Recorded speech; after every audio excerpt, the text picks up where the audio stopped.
नमस्कार, मैं डॉक्टर रमेश चंद इस वीडियो के साथ फिर आपके समक्ष उपस्थित हूँ। सबसे पहले हम बात करेंगे अवस्था फलन की, स्टेट फंक्शन की। जैसा कि हमने पहले भी देख चुके हैं कि एक भौतिक निकाय की किसी अवस्था के लिए अवस्था फलन या तरंग फलन psi RT एक ऐसा फलन है जिसके द्वारा भौतिक निकाय की उस अवस्था के संगत गतिकीय चर राशियों के संभव मान ज्ञात किए जा सकते हैं। यह अवस्था फलन psi RT सामान्यतः एक सम्मिश्र तथा वर्ग समाकलनीय फलन होता है। ये अवस्था फलन को हम क्वांटम यांत्रिकी में इस तरह से परिभाषित कर सकते हैं। क्वांटम यांत्रिकी में किसी भौतिक निकाय को, जैसा कि पहले भी मैंने आपको बताया हुआ, वर्णन करने के लिए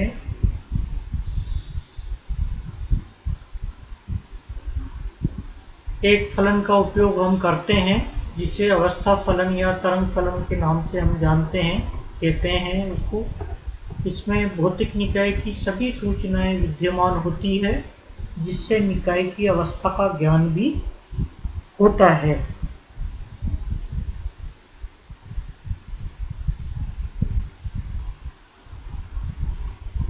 यदि किसी निकाय के संभावित अवस्था का अवस्था फलन A1 psi1 A2 psi2 के रूप में लिया जाए तो उस भौतिक निकाय के दो अवस्थाओं को वर्णित करने वाले अवस्था फलन psi1 और psi2 के अध्यारोपण से इसको हम प्राप्त करते हैं, जहाँ A1 और A2 नियतांक है।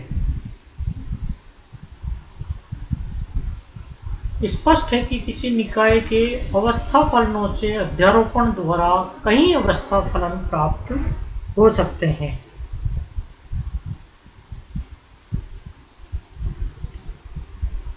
अवस्था फलन को समझने के बाद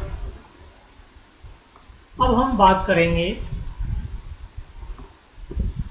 गतिकीय चरों के प्रत्याशा मान, expectation value of dynamic variables.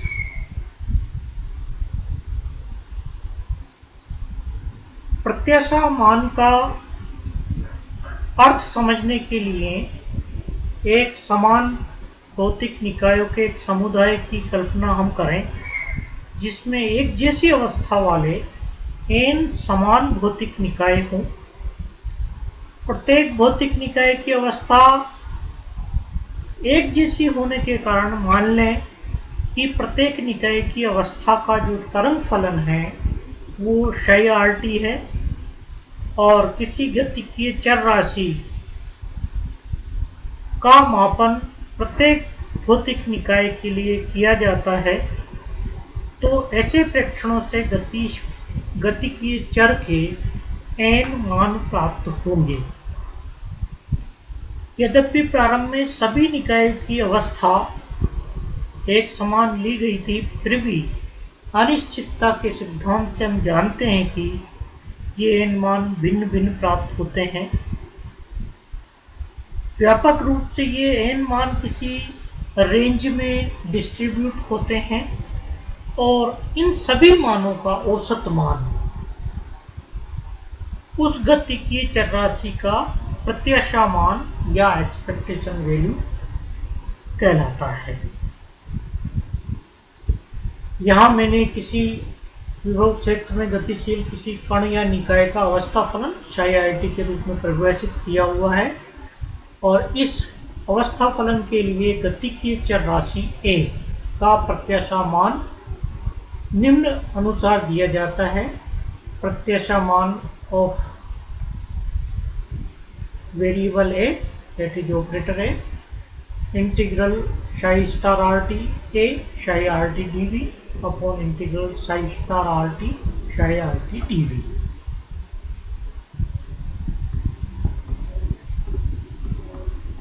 स्पष्ट है कि प्रत्याशा मान किसी प्रेक्षण योग्य राशि के किसी निकाय में प्रेक्षणों से प्राप्त औसत मान होता है।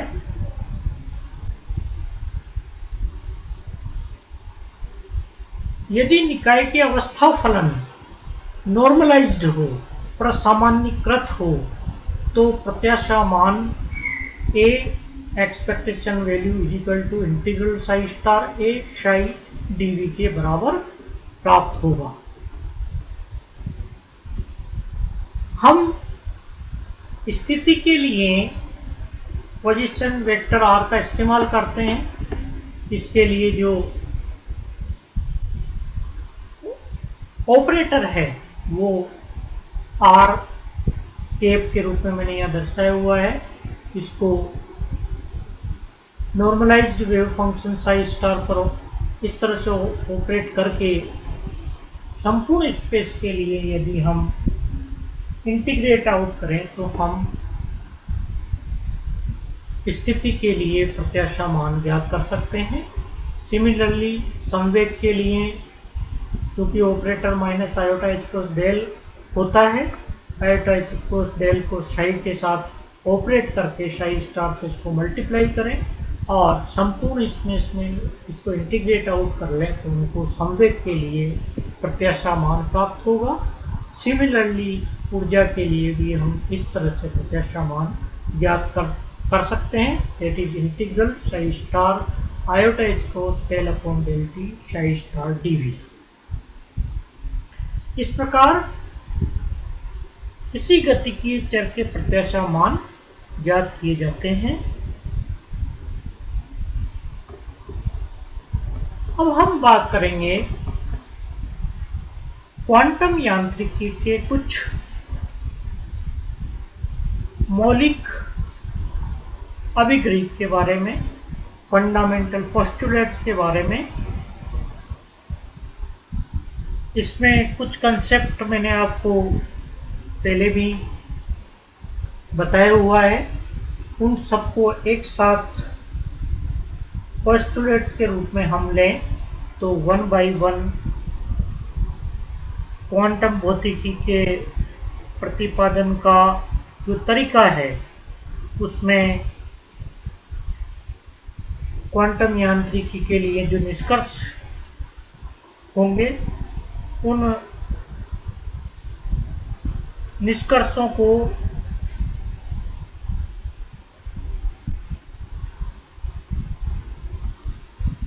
हम प्रायोगिक परिणामों का सहारा लेकर के प्रूव कर सकते हैं। क्वांटम यांत्रिकी के जो मौलिक अभिकृत होते हैं उसमें कुछ इस तरह से हैं। सबसे पहले अवस्था फलन, जिसको स्टेट फंक्शन के नाम से हम जानते हैं। स्पष्ट है कि प्रत्येक भौतिक निकाय के लिए किसी अवस्था को निरूपित करने के लिए एक अवस्था फलन या दूसरे शब्दों में तरंग फलन शाई आर टी संबद्ध किया जा सकता है, जो भौतिक निकाय की व्यवस्था को पूर्ण रूपेण वर्णित करता है और जो एक मानी परिमित सतत फंक्शन होता है। इसके मापांक का वर्ग किसी समय व स्थिति पर निकाय में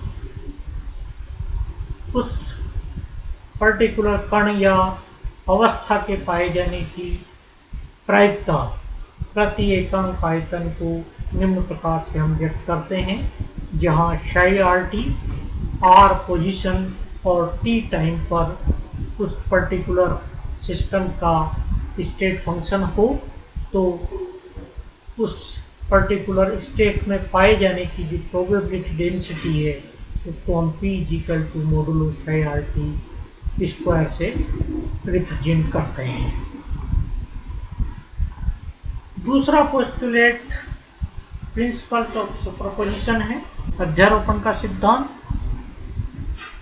यदि किसी भौतिक निकाय समूह एनसेम्बल की हम बात करें तो उस भौतिक निकाय समूह की एक अवस्था का फलन ψ1 दूसरी अवस्था का फलन ψ2 हो तो इनके रेखिक संयोजन से हमको जो नवीन तरंग फलन ψ प्राप्त होगा C1 ψ1 प्लस C2 ψ2 के कॉम्बिनेशन के रूप में, या C1 ψ2 अज्ञात नियतांक के, तो ये भी उस भौतिक निकाय की एक संभावित अवस्था का अवस्था फलन होता है। इसी को अध्यारोपण के सिद्धांत के नाम से हम जानते हैं। तीसरा जो पोस्टुलेट है वो है रेखिक हर्मिटियन कारक, लीनियर हर्मिटियन ऑपरेटर। प्रत्येक गतिकीय चर जैसे स्थिति, संवेग, ऊर्जा, कोणीय संवेग आदि की संगत क्वांटम यांत्रिकी में एक रेखिक संकारक परिभाषित किया जाता है। ये सभी संकारक हर्मिटियन संकारक के गुण रखते हैं। संकारक के बारे में हमने पढ़ा हुआ है, और हर्मिटियन ऑपरेटर क्या होता है ये भी डेफिनेशन मैंने आपको दी हुई है। तो हमेशा ध्यान रखिए कि प्रत्येक गतिकीय चर अर्थात जिसको हम प्रेक्षणीय लेते हैं, प्रेक्षणीय राशियां होती हैं, उन सभी के संगत क्वांटम यांत्रिकी में लीनियर ऑपरेटर को परिभाषित करते हैं हम, और ये जनरली हर्मिटियन कारक होता है। नेक्स्ट है आइगेन मान। किसी भौतिक निकाय के लिए गतिकीय चर राशि ए के परिशुद्ध मापन के लिए संगत हर्मिटियन कारक ए बार के आइगेन मानों ए एन में से केवल एक आइगेन मान प्राप्त होता है। आइगेन मान वास्तविक और प्रेक्षणीय होते हैं। आइगेन मान और आइगेन फंक्शन क्या होते हैं इसको हम पुनः एक बार किसी वीडियो में मैं आपके साथ साझा करूंगा। आज आपको केवल इतना सा मैं बताना चाहता हूं कि जब कोई ऑपरेटर किसी स्टेट फंक्शन पर ऑपरेट करता है और ऑपरेट करने के बाद वह स्टेट फंक्शन अपरिवर्तित रहते हुए कोई कांस्टेंट राशि हमको प्राप्त होती है, तो उस इक्वेशन को हम आइगन वैल्यू इक्वेशन कहते हैं, और उस पर्टिकुलर वैल्यू जो प्राप्त हुई है उसको आइगन मान, और जो स्टेट फंक्शन है उसको आइगन फंक्शन के नाम से हम जानते हैं। ये आइगन मान जो कि प्रेक्षणीय चर राशियों से संबंधित होते हैं वो वास्तविक और प्रेक्षणीय होते हैं। ये हम देख भी सकते हैं और वास्तविक रूप में इसको प्रूव भी कर सकते हैं। प्रत्याशा मान अवस्था फलन से वर्णित भौतिक निकाय के समूह के लिए गतिकीय चर राशि ए, जैसे गतिकीय चर राशि को हम स्थिति, ऊर्जा, संवेग आदि के रूप में लेते हैं, का अनेक बार मापन करने पर परिणामित मान प्रत्याशा मान के बराबर प्राप्त होता है। एक्सपेक्टेशन वैल्यू की परिभाषा और ये सब हमने इसी वीडियो में देखा हुआ है, तो आप इससे चित्र से परिचित होंगे। और श्रोडिंगर समीकरण भविष्य में किसी निकाय की अवस्था को अभिव्यक्त करने वाले फलन क्षय आरटी को काल आश्रित श्रोडिंगर समीकरण का उपयोग करते हुए प्राप्त कर सकते हैं, जहां iota H cross del psi upon del T equal to H psi R T, जहां एच कुल ऊर्जा का संकारक है और जिसका मान minus H cross square upon 2m del 2 plus V R T होता है, जहाँ वी आर टी उस पर्टिकुलर निकाय की स्थिति ऊर्जा को अभिव्यक्त करता है, और ये कांस्टेंट से ये लाप्लासियन संकारक है। वेव फंक्शन साई के ऊपर इस तरफ एनर्जी ऑपरेटर आरोपित हो रहा है और एच हैमिल्टोनियन जिसका इस्तेमाल हम यहाँ कर रहे हैं उसका इस्तेमाल, इस इक्वेशन को हम श्रोडिंगर समीकरण कहते हैं। इस प्रकार क्वांटम यांत्रिकी के प्रतिपादन का तरीका क्वांटम यांत्रिकी के लिए कुछ मौलिक या विकृत मानकर प्रतिपादित किए जाते हैं और इनके आधार पर क्वांटम यांत्रिकी के अन्य निष्कर्ष ज्ञात किए जाते हैं। इस प्रकार मैंने आज का ये वीडियो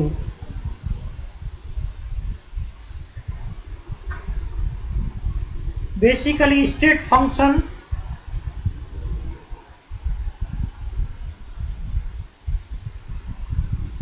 एक्सपेक्टेशन वैल्यू और क्वांटम यांत्रिकी के फंडामेंटल पोस्टुलेट्स को समर्पित किया है। आशा है आप इससे फ़ायदा लेंगे। अगला जो वीडियो मैं आपके साथ शेयर करूंगा वो आइगन फंक्शन, आइगन वैल्यूज की बात मैं वहाँ करूँगा, डीजेनरेसी की भी बात हम वहाँ करेंगे। तब तक के लिए मैं यहीं वीडियो को विराम देता हूँ। नमस्कार।